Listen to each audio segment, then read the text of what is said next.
សួស្តីបងប្អូនទាំងអស់គ្នាថ្ងៃនេះមករឿងប្លែកតិចដោយសារតែចង់បង្ហាញពីវីដេអូដែលខ្ញុំរៀបចំខ្លួនដើម្បីថតរូបអញ្ចឹងណាអញ្ចឹងជាដំបូងគឺខ្ញុំត្រូវតែផាត់មុខសិនហើយ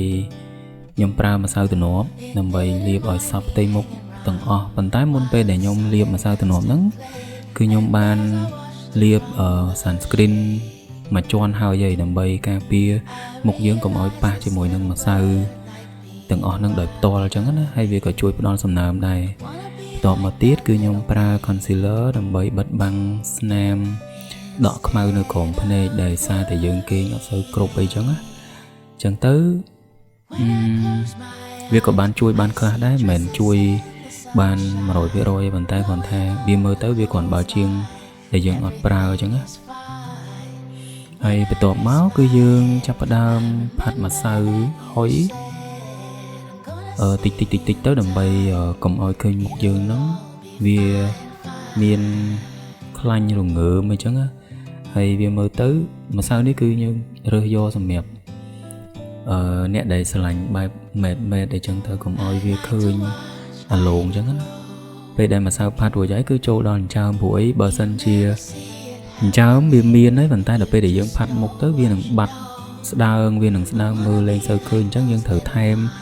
តិចទៀតដើម្បីឲ្យមើលទៅឃើញមានអញ្ចើមមកវិញកុំអីហ្នឹងគឺតងោលហ្មងបើសិនជាបងប្អូនទាំងអស់គ្នាចង់បានអាវយឺតស្អាតបែបនេះអាចតាក់ទងទៅ page To Outfit បានធានាទាំងតម្លៃនិងសាច់ក្រណាត់ស្អាតមែនទែនអរគុណច្រើនអញ្ចឹងពេលដែល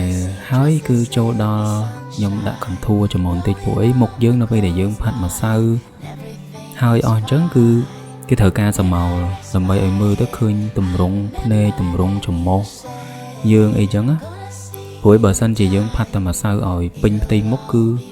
វាអត់មានឃើញទម្រង់មុខយើងទេតបមកគឺយើង contour ថ្គាម contour អីតិចទៅដើម្បីកុំឲ្យឃើញមុខយើងធំពេកហើយថ្ងាសអីហ្នឹងកុំឲ្យធំពេកទៅខ្លាចយន្តហោះច្រឡំចុះអីអញ្ចឹងហើយនឹងឲ្យយើង contour តិចទៅហើយវាក៏ជួយច្រើនដែរ contour ហ្នឹងដើម្បីកុំឲ្យឃើញម្សៅយើងហ្នឹងវាសពេកតបមក krem ហ្នឹងគឺខ្ញុំដាក់តិចនៅខាងក្នុងទេតែមួយសន្ទុះទៀតហ្នឹងខ្ញុំលិតអស់ហើយ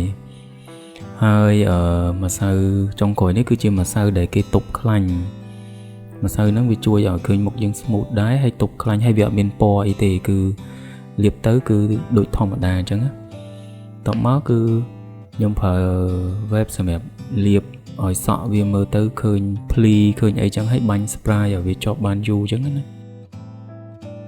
ហើយនៅសេរីមើលវាឲ្យសមម៉ូដចឹងទៅតែប៉ុណ្្នឹងគឺរួចហើយចប់ជាស្ថាពរ